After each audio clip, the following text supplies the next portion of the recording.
So, welcome to Season of Change, transforming your life by the power in the Word of God. I am your host, Evangelist Joseph Jeremiah, and I have my guest here on this episode, Barbara Johnson from United States of America, an author, a woman of God. She has authored many books, and she have co-authored a lot of books. She is a publisher, and she has impacted many lives. And she's here, we'll be talking about our experience, our spiritual growth, our pattern of life, how she ventured into publishing, and other things. So, Barbara, welcome to Season of Change. Thank you so much for having me, Evangelist Jeremiah. And just let me make that little correction. It's Barbie, not Bora. So, Okay, Barbie. um, Well, right. that's great. Yeah. So, Barbie Johnson. I believe I'm right about that. So Okay. the first questions that will be coming to you is what prompts you to be on our platform Season of Change? Well, actually, my friend girl, Tisha Winkler, you interviewed her, and actually, she kind of pushed me into uh, doing this segment with you. So that's how I got here. Wow, But that's great. word of mouth. So, and it is also to help cast ourselves out further, so more people will know what we're doing on our platform or on someone else's platform. Wow, that's a great one. It's a pleasure to have you two on our platform because we cannot afford to miss such a great guest like you because we really know that you are loaded and you have a lot to say that our audience will be enjoying or getting knowledge from on this platform. So, quickly, let me move to the first questions. Can you briefly tell us about yourself, your background, maybe your Christian background, where you come up from? Okay. Well, my background's a humble beginnings as anyone else's, but I was born in Mississippi, and I grew up. Well, that's where I grew up too until I started college.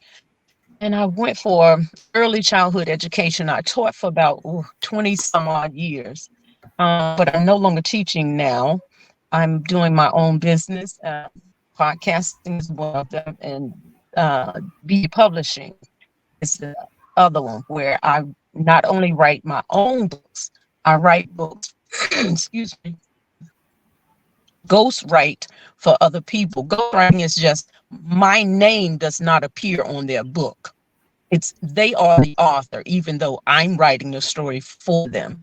That's how that works. So, and I just get it published for them. Publish it for them, and especially people who don't have time to do it for themselves or the knowledge or know-how to write it for themselves, because there's some guidelines that you have to adhere to when it comes to doing a book.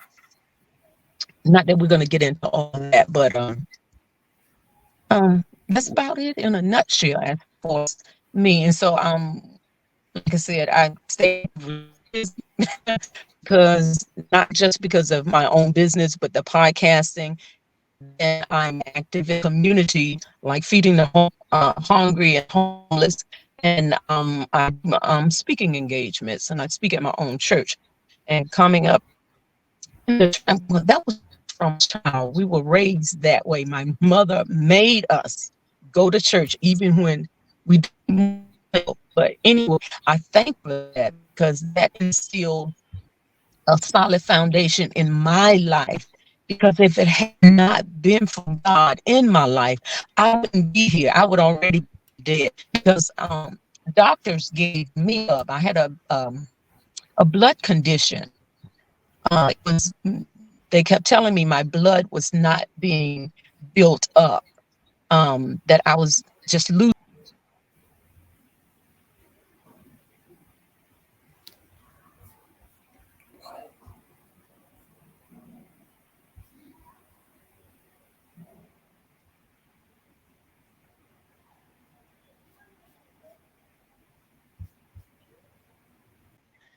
So Okay, so no problem. What about what I want to ask you? Do you only publish Christian books? yes, I don't Okay, do the circular part of all it. that weird stuff. No, and I don't do anything with cursing in it. I don't know. Okay, so I find out in your biography where you sent to me, I find that today you live your child you're a child educator, you work as a teacher. So can you brief tell us your experience on that field while you are doing the teaching job? Ooh. Um, that was at the age of 14. Actually, Wow. younger than that. I wanted to be a teacher. Um, as a kid, children, we would always play school, and I would be the teacher. So that kind of was instilled in me from childhood that I wanted to teach. So again, I went to college, got my degree, started teaching. I taught for about 20 some odd years. Um, now you could say I'm retired from that. Um, and so I don't teach. Well, I teach Sunday school, but that's a different story. So, um, Wow. Now you no longer a circular teacher, you teach the Christian education. right. Teach children about the God and the Bible. Um, Wow. Before God called you into the field of the ministry, so what are these are the things you do? You teach is only teaching, or it's not at the tender age that the Lord called you into the field of the ministry? ooh, I couldn't tell you. Ooh, years I I said can't tell you. I'm sorry. Say again. I said before you were called into the field, before you were called by God into the field of the ministry, what do you really doing? What are the things that you're really doing? Oh, yeah, I was teaching. That's what I was doing. Okay, No, that no. I was that going to means school. I was in you college. got your Mhm. you got your calling at the tender age.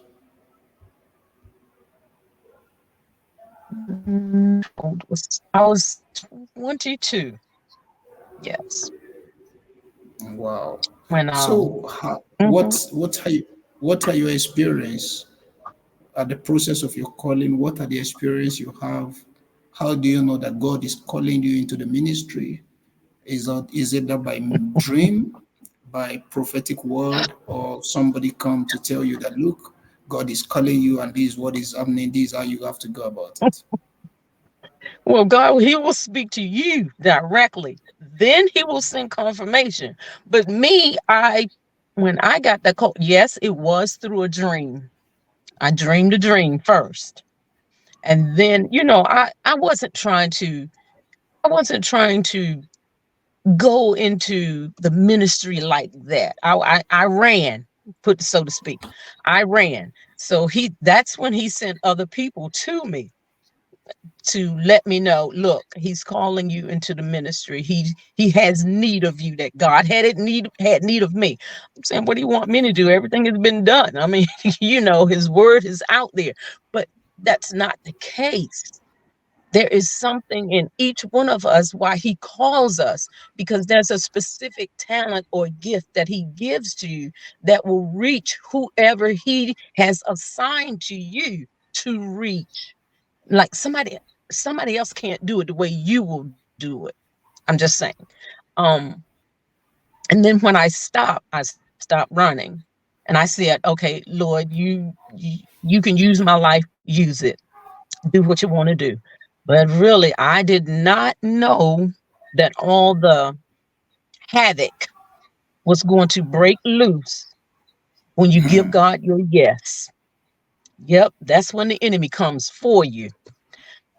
But in my situation, because I like to read, and I always read the Bible every day, every day, because I don't feel right. If I miss a day, it seems like I've missed something. Something was missing from my life.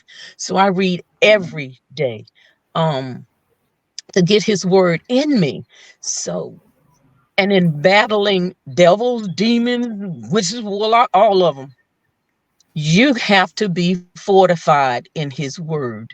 You have to know how to use that sword that He gave you and put in you how to wield it, how to speak. I mean, speak it. You have to speak that word and really believe it, because some demons can jump on you. I'm just saying.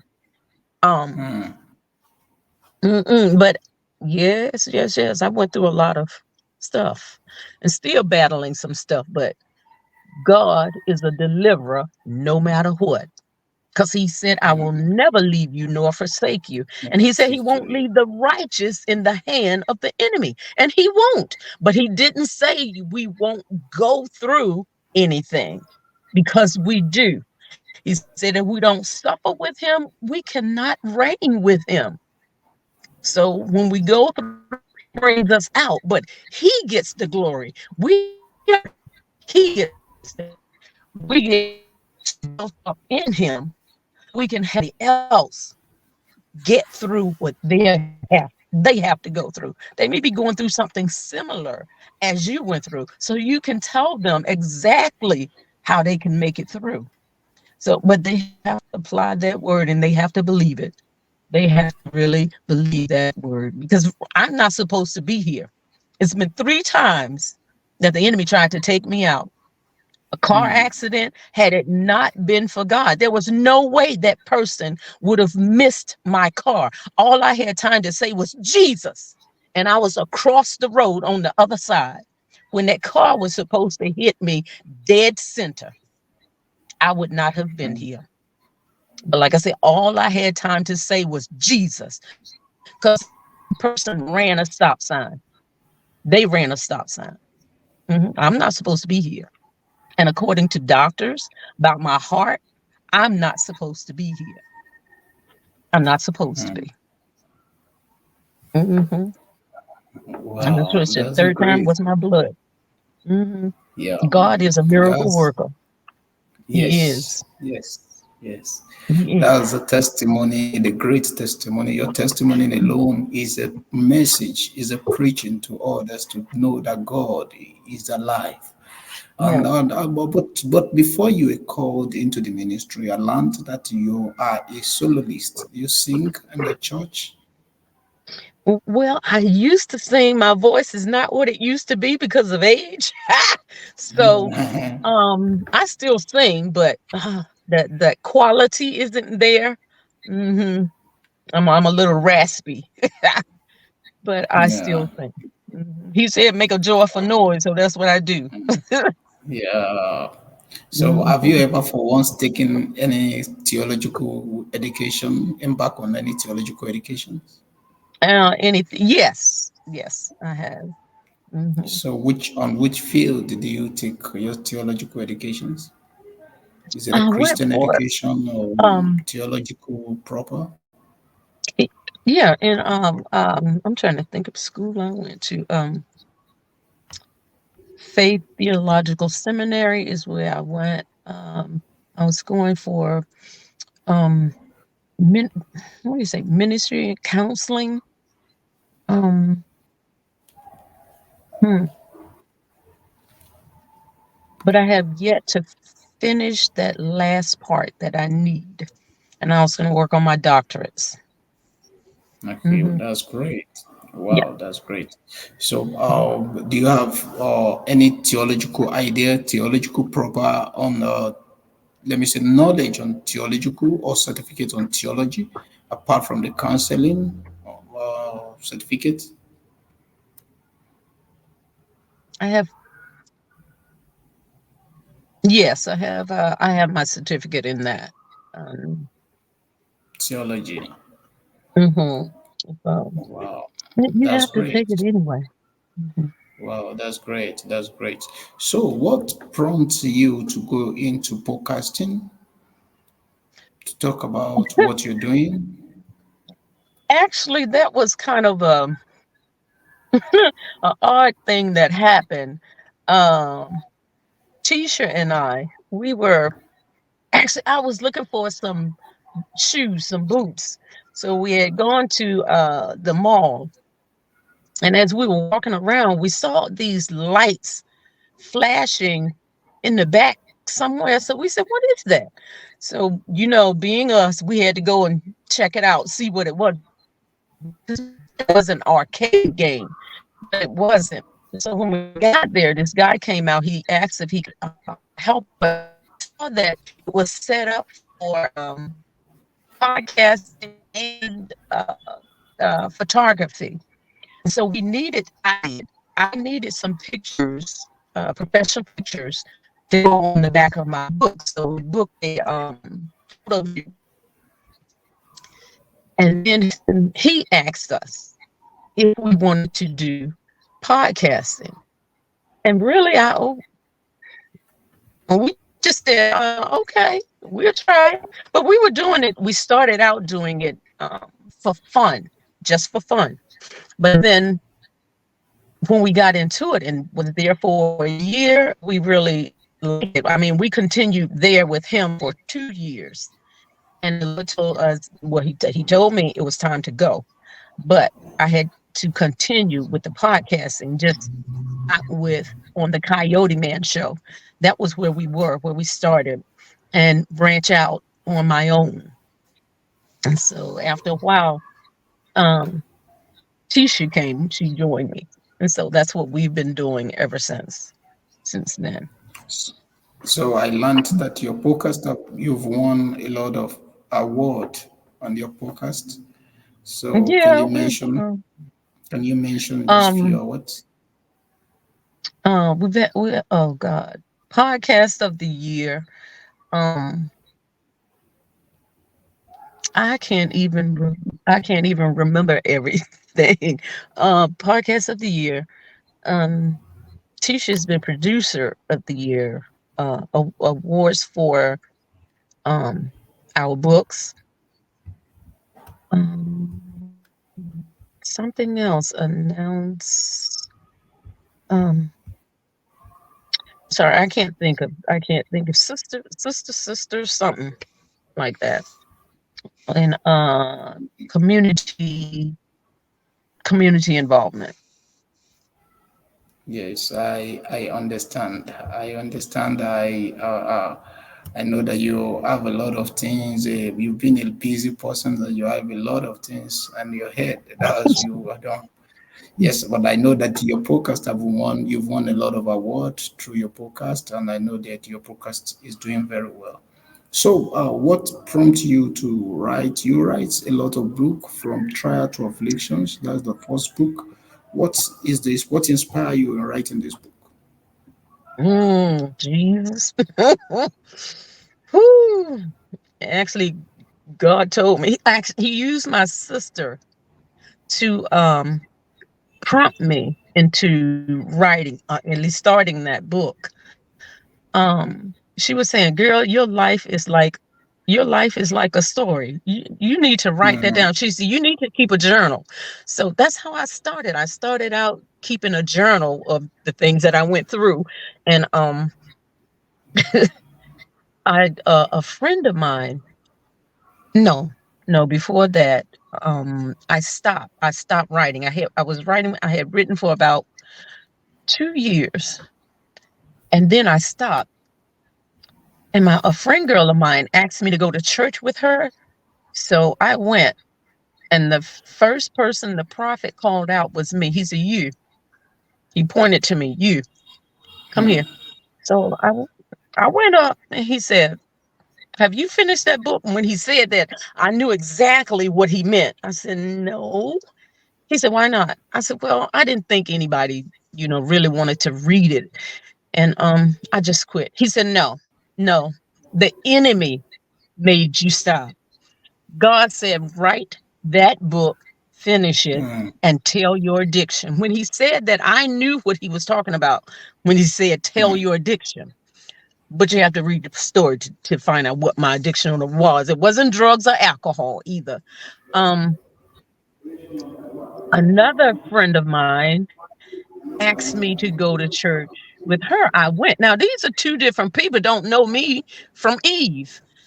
And she was a prophet. She said, God said, finish that book and finish it this year. And at that time, it was 2014. I finished that book that year in October. hmm I had to write day and night to get that book finished. And from trial to affliction is my life story. It's about, well, things I went through. And sometimes we think as a person, just because you in Christ, that you do everything right. We don't. Well, let me talk about me. I didn't. I was a messed up chicken.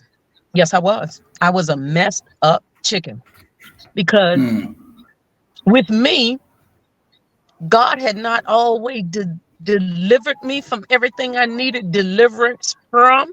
And I was a brawler. I was a fighter. You said something to me, I would go upside your head, crack it to the white meat, and dare you to bleed. That was me. Yes, it was. That was me. Until God changed. He had to deliver me from that. But I will share this one thing from that book. Um, how the enemy can land you somewhere where you don't want to be. I mean, he can push you to the limit. Now, and I had a temper.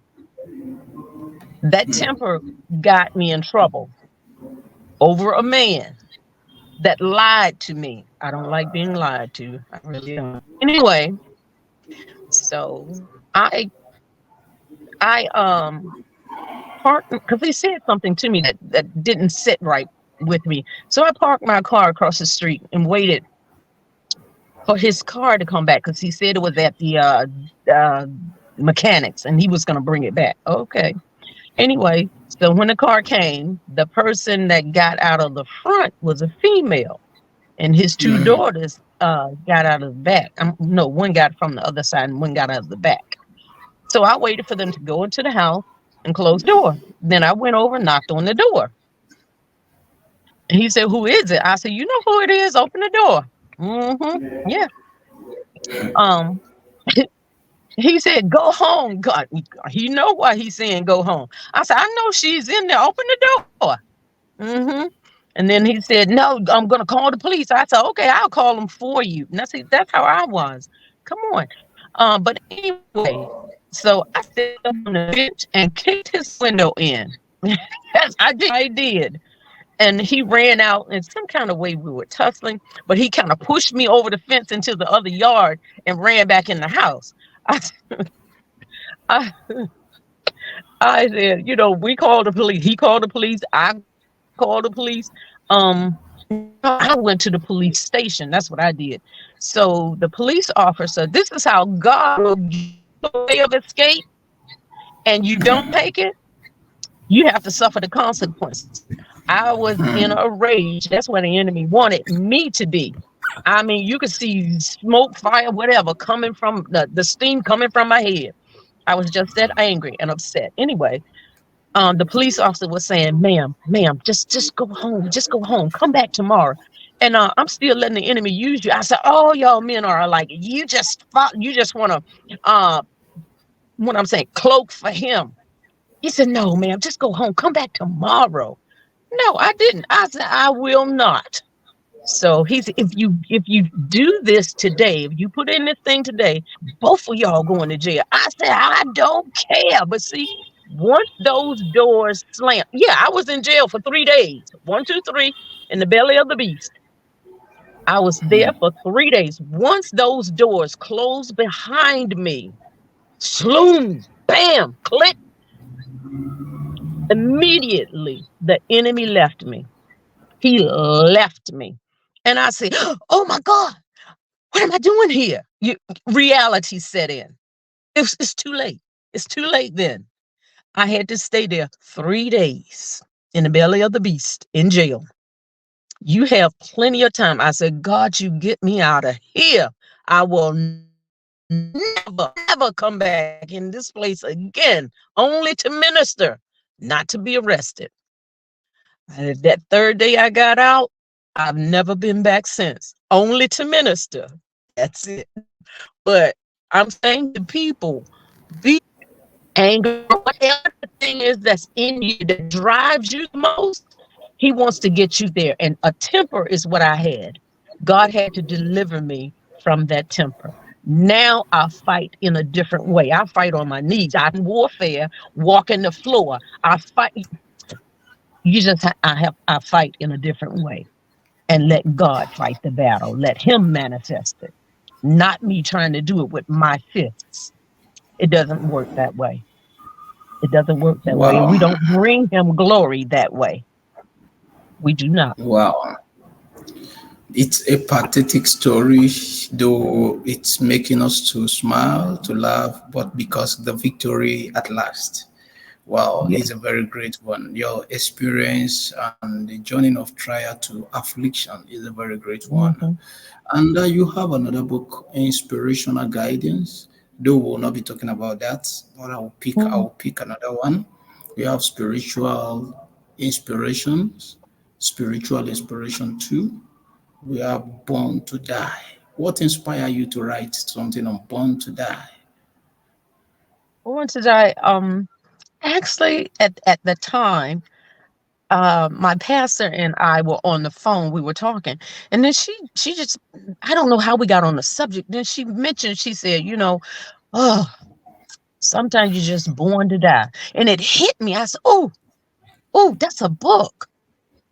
I said we should write it, but the Lord had told me that we needed to do it together because she has books in her, and this book would be a confidence for her that she can do it. So that was the catalyst in getting her. Now she's on her second book. So Born to Die, it's a spiritual death and a physical death. It talks about that. And the one that was born to die for us all, of course, we know that was Jesus.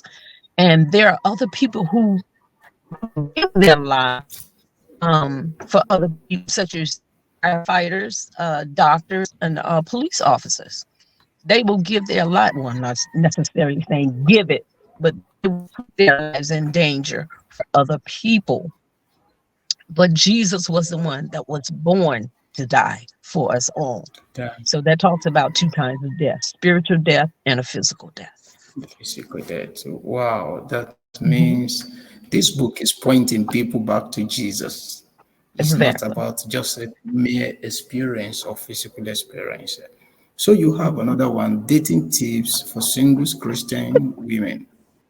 Oh my God. I It want was to a ask you, I want to ask you these questions. What are your marriage Mhm. experience? Was my marriage experience. Well, my husband, he passed away about 12 years ago. Wow, And my sorry for that. ooh, oh, no problem. It was a wonderful marriage. Well, not always wonderful. We had our ups and downs, but we learned to work through those things. Um, and I appreciated him. I learned so much from him.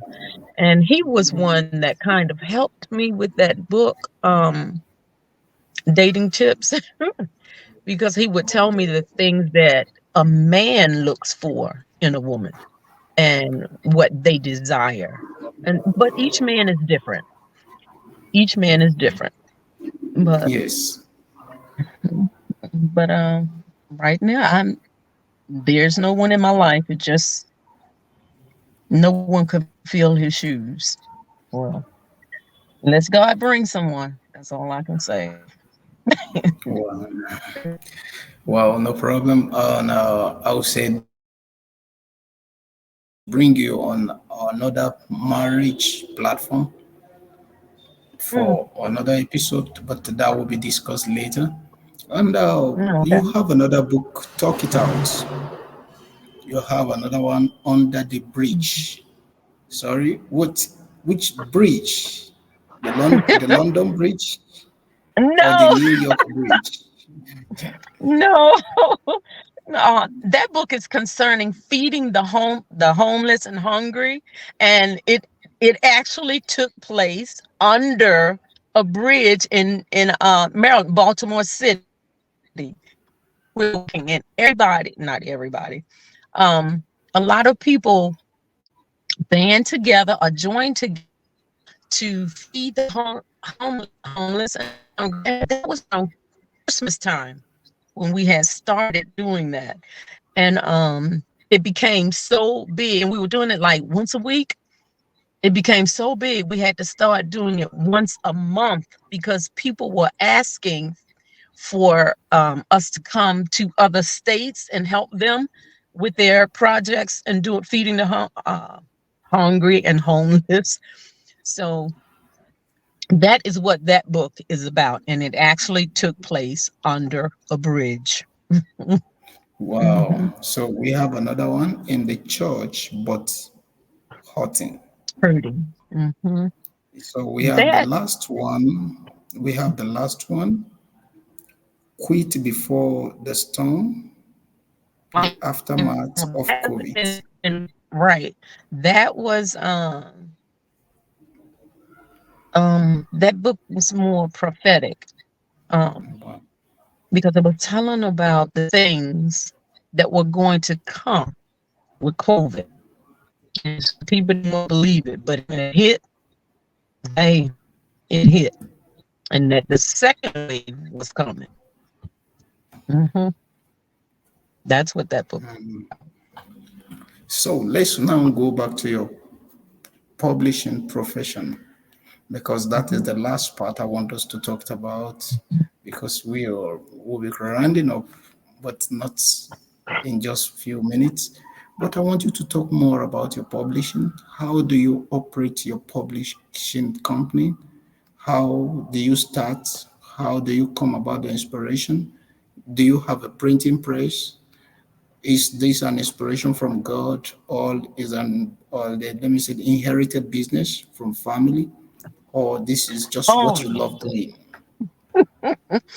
all of this came behind the first book I wrote because at first I didn't want to write the book. I really didn't. But after I wrote it and got the book in my hand, that's when I felt like an author and I liked it. And so I began to write more and more. And anyway, um and it was costing too much to go to someone else to publish the books. So I started using Amazon. hmm It has a, and I don't mind sharing information because come on, that's not how I am. Just share the information. Anyone can do it if they want to do it, but you have to adhere to their guidelines. So Amazon has a, what they call it, Kindle, a thing called Kindle.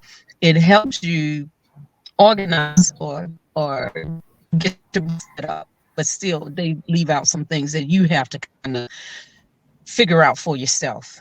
Um, use their platform for print on demand. So no equipment yet, because that's some expensive equipment. But I'm working on getting my own building and having my own equipment, so I will have a one-stop shop place to do everything I need to do. So no, it's not an inherited business. I started from scratch, so and I'm still scratching. So, but I'm getting everything in place. But yes, this is what God told me to do.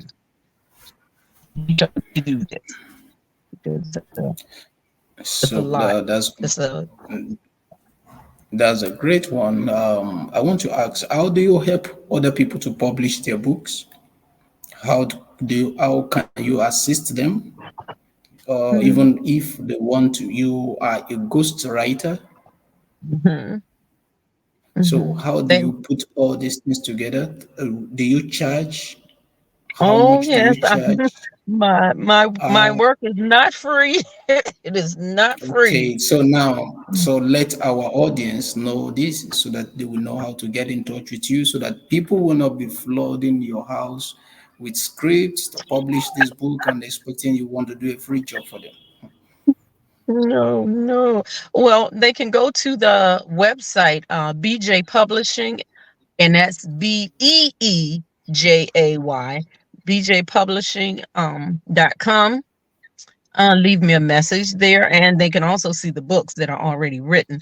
Um, Leave me a message there, or they can email me at Johnson Barb, BARB 5 at I'd rather go to my Yahoo mail, yahoo.com, and leave me a message. They can contact me that way. Um, and well, my price was something you don't want to hear, and that's $2,000. That's what my price is. Mhm. Wow, that's great. That's great. That's great. So, what are the things you're expecting that they want an author or somebody who wants to publish a book should have before contacting you? What are the materials they should have in their hands before they get in touch with you? Well, you don't have to have a book written if you want a ghostwriter, because that's what a ghostwriter does. They write. I mean, you can tell it, or actually, you can record it and send it to me, or whatever way you want to do it. Some people already have started. They will have a notebook, or whatever they have to write their thoughts down, and they'll give it to me, or just loose paper and give it to me and get it done. Mhm. But we have to Wow. collaborate on some things. Mhm. Wow, that's great.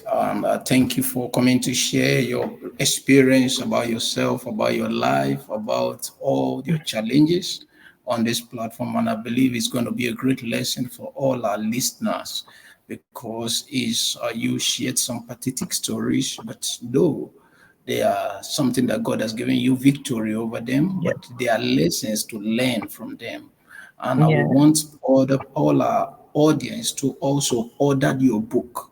So if they want to order your books to read so that they can learn from the trials to afflictions, born to death, about all the books you've been reading. So how would they get that? I'll just you go to the website bjpublishing.com, right from the website. Mm-hmm.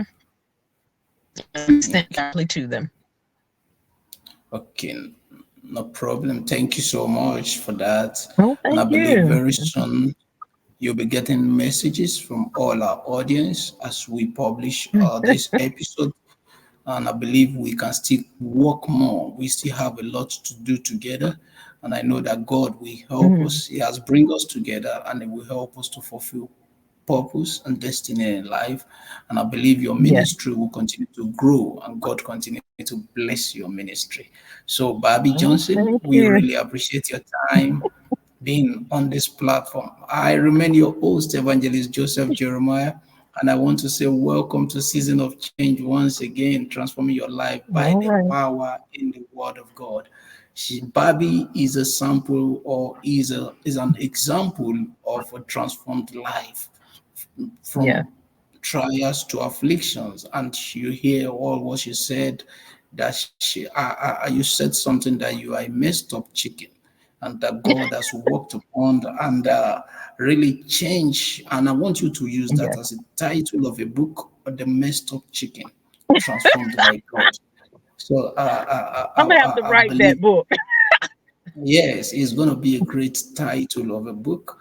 And I'm happy that you're sharing a testimony with joy because God has really done a great work in you. Everybody have a Mhm. story to tell when it comes Yeah. to transformation in lives.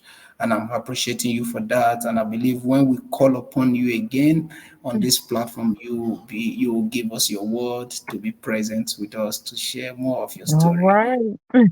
So thank you Thank so you much, so much Barbie for having me. Johnson. So Mhm. I want to appreciate all our listeners that will be watching, listening to this episode. That you can contact Barbie Johnson. She's a free woman. She's a busy woman also, and she's somebody that gives listening ears to all whatever you want to discuss with her. She can counsel you on whatever trauma, you're passing through challenges in marriage, you can also invite her to speak on your platform. And I pray that as you do that, God will bless you the more and bless her the more. So thank you, Barbie Johnson. Till we Thank have you you. again on another episode.